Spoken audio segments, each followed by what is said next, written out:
दोस्तों आज के इस वीडियो में आपके लिए बहुत महत्वपूर्ण जानकारी। राज न्यूज बिहार पे आकाशवाणी समाचार सुबह 6:30 पर अपलोड कर दिया जाएगा।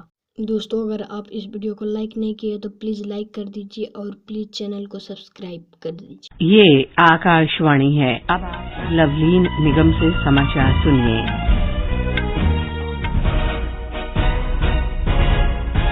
देश भर में 18 वर्ष से अधिक आयु वर्ग के लिए सरकारी केंद्रों में निःशुल्क कोविड टीकाकरण अभियान जारी है। युवाओं से आग्रह है कि टीका जरूर लगवाएं और अन्य लोगों को भी इसके लिए प्रोत्साहित करें।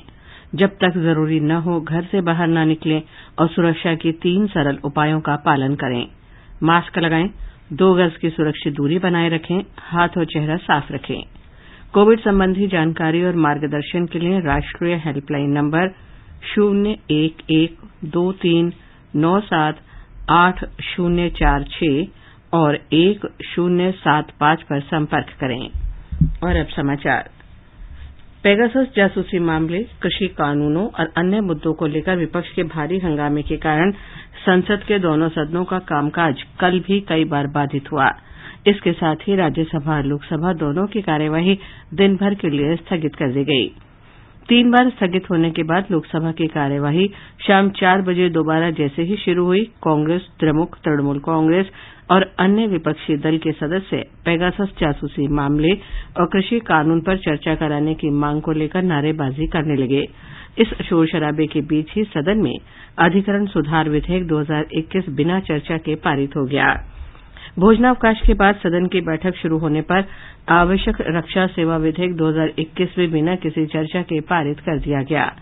राज्यसभा की कार्यवाही भी 2 बार स्थगित होने के बाद दोपहर 2 बजे फिर शुरू होते ही कांग्रेस, तृणमूल कांग्रेस, वामदल, डीएमके और अन्य विपक्षी दल के सदस्य नारे लगाते हुए अध्यक्ष के आसन के समीप पहुंच गए।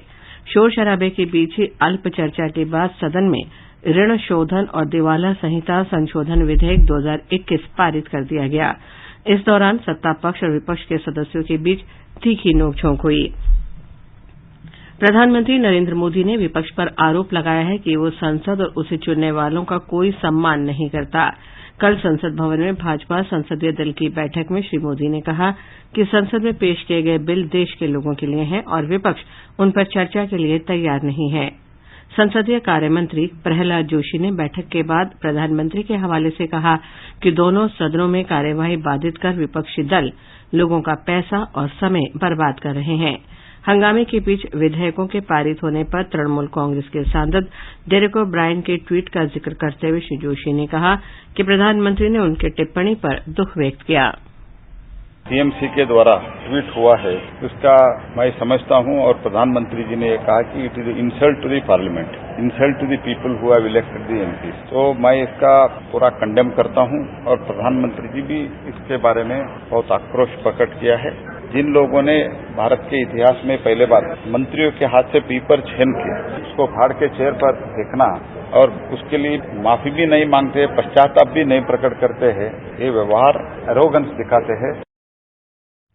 बैठक के दौरान भाजपा सांसदों ने नीट परीक्षा में अन्य पिछड़ा वर्ग के लिए 27% और आर्थिक रूप से कमजोर वर्गों के लिए 10% आरक्षण शुरू करने के लिए प्रधानमंत्री की सराहना की।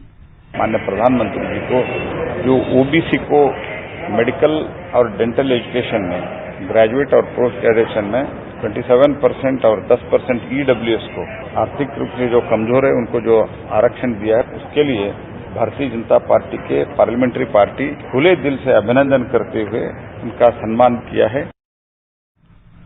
संसदीय कार्यमंत्री ने बताया कि सरकार खाद्यान्न वितरण कार्यक्रम कल उत्तर प्रदेश में और 7 अगस्त को मध्य प्रदेश में शुरू करेगी।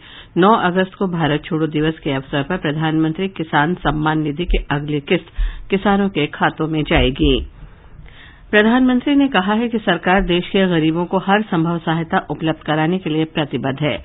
श्री मोदी कल वीडियो कॉन्फ्रेंसिंग के जरिए गुजरात में प्रधानमंत्री गरीब कल्याण अन्न योजना के लाभार्थियों से बातचीत कर रहे थे। उन्होंने इस बात पर प्रसन्नता व्यक्त की कि मुफ्त खाद्यान्न वितरण ने गरीबों के रोजमर्रा के जीवन में उनकी मदद की है।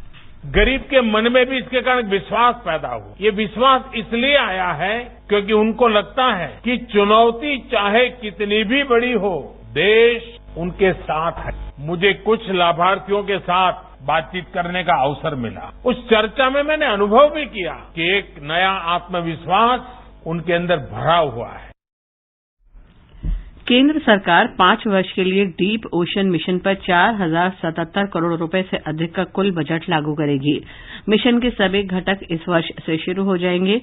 पृथ्वी विज्ञान मंत्री डॉक्टर जितेंद्र सिंह ने कल राज्यसभा में एक लिखित उत्तर में ये जानकारी दी। ये समाचार आकाशवाणी से प्रसारित किए जा रहे हैं।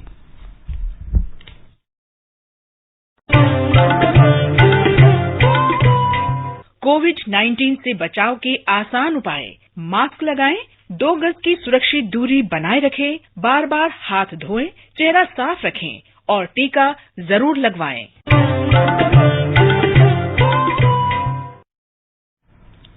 कोविड संबंधी राष्ट्रीय हेल्पलाइन नंबर हमारी वेबसाइट newsonair.gov.in पर उपलब्ध हैं। राष्ट्रीय टीकाकरण अभियान के 200वें दिन कल भारत ने 48 करोड़ से अधिक टीके लगाने की महत्वपूर्ण उपलब्धि हासिल की। कल एक ही दिन में 51,51,000 से अधिक डोज दी गई। इस अभियान के अंतर्गत 18 से 44 वर्ष के आयु समूह में अभी तक 5 राज्यों मध्य प्रदेश, गुजरात, राजस्थान, महाराष्ट्र और उत्तर प्रदेश में कोविड रोधी टीके की 1 करोड़ से अधिक डोज दी गई हैं। छत्तीसगढ़ सरकार ने विमान से राज्य में आने जाने वाले यात्रियों के लिए संशोधित कोविड दिशा निर्देश जारी किए हैं। ब्यौरा हमारे संवाददाता से। छत्तीसगढ़ में राज्य शासन ने हवाई यात्रियों के लिए नए दिशा निर्देश जारी करते हुए आरटी-पीसीआर जांच की नेगेटिव रिपोर्ट दिखाना अनिवार्य कर दिया है।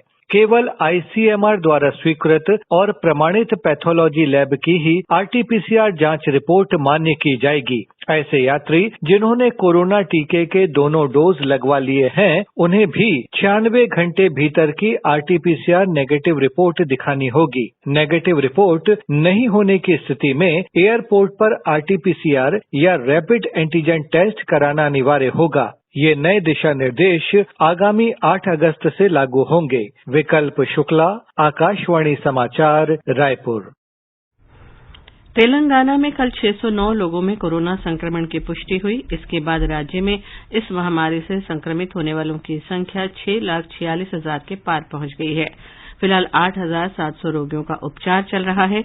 राज्य में कल 647 रोगी स्वस्थ हुए, जबकि स्वस्थ होने की दर 98.05% है। राज्य में अब तक 6,34,000 से अधिक रोगी स्वस्थ हो चुके हैं। तमिलनाडु में पिछले 1 सप्ताह से अधिक समय से कोविड संक्रमण में स्थिरता बनी हुई है। पिछले 24 घंटों में 1,908 लोगों में संक्रमण की पुष्टि हुई। राज्य स्वास्थ्य विभाग के बुलेटिन में बताया गया है कि कल 1,46,000 लोगों की जांच की गई। इस बीच स्वास्थ्य विभाग ने सीरो सर्वेक्षण में संक्रमण की दर के आधार पर जिलों को कोविड रोधी टीके भेजने शुरू कर दिए हैं। नागालैंड में कल 78 लोगों में कोरोना संक्रमण की पुष्टि हुई। इसके साथ ही राज्य में इस महामारी से संक्रमित होने वालों की संख्या बढ़कर 28,072 हो गई है। इस समय राज्य में 1,261 मरीजों का इलाज चल रहा है। राष्ट्रीय राजधानी दिल्ली में कल 50 लोगों में कोरोना संक्रमण की पुष्टि हुई, जबकि 65 रोगी स्वस्थ हुए और 4 लोगों की मौत हुई। दिल्ली सरकार ने कल बताया कि फिलहाल 519 लोगों का उपचार चल रहा है। संयुक्त राष्ट्र सुरक्षा परिषद ने 30 जुलाई को अफगानिस्तान के हेरात में संयुक्त राष्ट्र परिसर में हमले की कड़े शब्दों में निंदा की है। हमले में एक अफगान सुरक्षा बल का एक गार्ड शहीद हो गया और कई अन्य घायल हो गए थे। सुरक्षा परिषद के सदस्यों ने तालिबान के हमले के बाद अफगानिस्तान में बड़े पैमाने पर जारी हिंसा पर गहरी चिंता व्यक्त करते हुए इसे तत्काल रोकने का आह्वान किया है। टोक्यो ओलंपिक में भाला फेंक स्पर्धा में नीरज चोपड़ा ने फाइनल के लिए क्वालीफाई कर लिया है। क्वालीफाइंग के अपने पहले ही थ्रो में 86.65 मीटर की दूरी तय कर उन्होंने फाइनल में जगह बनाई। आज ही शिवपाल सिंह भी इस स्पर्धा में अपना दमखम दिखाएंगे। महिला गोल्फ में अदिति अशोक और दीक्षा डागर पहले दौर में चुनौती पेश कर रहे हैं। मुक्केबाजी के वेल्टरवेट के सेमीफाइनल में लवलीना बुरगोहिन का सामना विश्व चैंपियन तुर्की की बुसिनार सुरमेनीली से होगा। लवलीना ने सेमीफाइनल में पहुंचकर देश के लिए पदक पहले ही पक्का कर लिया है। महिला हॉकी में आज दोनों सेमीफाइनल मैच खेले जाएंगे। पहले सेमीफाइनल में सुबह 7 बजे नीदरलैंड्स का सामना ब्रिटेन से होगा।